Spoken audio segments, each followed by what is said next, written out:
Hello guys, welcome back to my YouTube channel option verse. So आज का हमारा topic रहेगा how to become a profitable trader. So ये मैंने already लिख लिया है। प्रॉफिटेबल ट्रेडर बनने के लिए हमें इन 3 स्टेप्स को फॉलो करना पड़ेगा हमेशा के लिए। तो ये जो फर्स्ट टॉपिक है वो है स्ट्रेटजी। तो मैं आप लोगों को बताता हूँ कि स्ट्रेटजी क्या होती है। आप लोग पहले मेरे को एक बात बताओ, एक ट्रेडर और एक गैम्बलर में क्या डिफरेंस होता है। आप लोगों को लगता होगा कि ये जो कोई भी गैम्बलर होता है उसका विन और लॉस का रेशियो 50-50 होता होगा, लेकिन गाइस ऐसा नहीं होता है। इसमें जो लॉस का रेशियो होता है वो 55 और 45 ऐसा कुछ समथिंग होता है। क्योंकि आप लोगों को पता होगा कि जितने भी गेमिंग प्लेटफॉर्म्स होते हैं उन लोगों का एक कट फिक्स रहता है हर एक बेट पर। तो ये जो ट्रेडर होता है वो भी अपनी एक एज क्रिएट करता है, और ये एज कैसे क्रिएट की जाती है, वो स्ट्रेटजी के थ्रू की जाती है। तो गाइस आप लोगों को भी अपनी एक स्ट्रेटजी बनानी पड़ेगी। अगर आपकी स्ट्रेटजी है वेल एंड गुड, अगर नहीं है तो आप मेरी पिछली वीडियोस देख सकते हैं कि एक स्ट्रेटजी कैसे बनानी चाहिए। एक स्ट्रेटजी में फिर भी मैं आपको बता देता हूँ कि क्या क्या होता है। एक ऑप्शन ट्रेडर जो होता है वो हमेशा ओआई, वॉल्यूम और सपोर्ट, रेसिस्टेंस और प्राइज एक्शन, और इसके साथ में एक या दो इंडिकेटर्स यूज करता है। तो गाइस आप लोग समझ चुके होंगे कि एक स्ट्रेटजी कैसे बिल्डअप होती है। आगे बढ़ते हैं अपन। जो नेक्स्ट टॉपिक है वो है रिस्क रिवॉर्ड रेशियो। इस पर बात करने के लिए हमें पहले हमारा फर्स्ट जो स्टेप है वो क्लियर होना चाहिए और बैक टेस्टेड होना चाहिए एटलीस्ट 100 ट्रेड्स पर। और अगर 100 ट्रेड्स पर आपकी स्ट्रेटजी बैक टेस्टेड नहीं है तो आप लोगों को उससे पहले बैक टेस्ट करना है एटलीस्ट 2 से ढाई महीने। और अगर आप लोग चाहते हो कि एक बैक टेस्टेड स्ट्रेटजी हो आपके पास तो आप मेरी स्ट्रेटजी यूज कर सकते हो। अगर आप चाहो तो मैं उसके लिए एक अलग से वीडियो बना सकता हूँ। और रिस्क रिवॉर्ड रेशियो पे आते हैं, ये क्या होता है। गाइस रिस्क रिवॉर्ड रेशियो जो होता है इसमें सब इसको मैं एक एग्जांपल से समझाता हूँ। सपोज हमारे पास 1 लाख कैपिटल है, तो इसको हमें कैसे मैनेज करना है।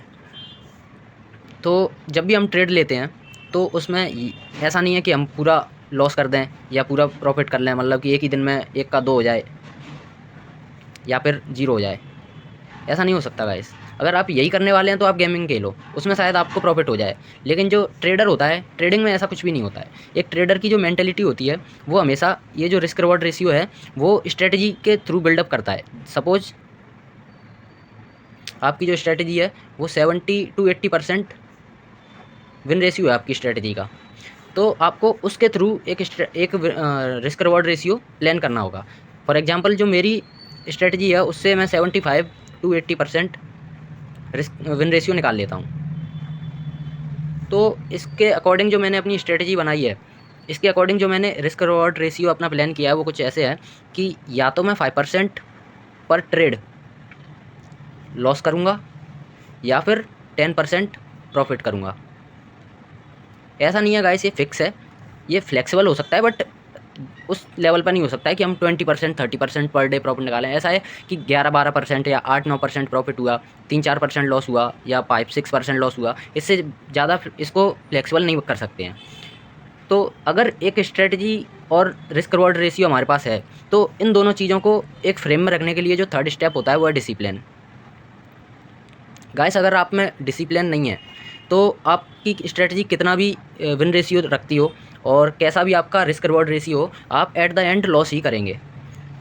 तो अगर आपको एक प्रॉफिटेबल ट्रेडर बनना है तो आपको डिसिप्लिन्ड भी रहना होगा। और डिसिप्लिन किस चीज़ का होना चाहिए, डिसिप्लिन मैं कुछ पॉइंट्स बताता हूँ उनका होना चाहिए। पहला, आपको कोई भी ट्रेड लेना है उसको हमेशा अपनी स्ट्रेटजी के थ्रू लेना है। आप इमोशनल ट्रेडिंग नहीं कर सकते।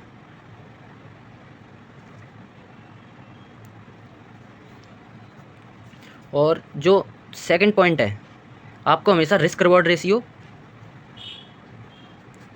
को कैलकुलेट करके रखना है।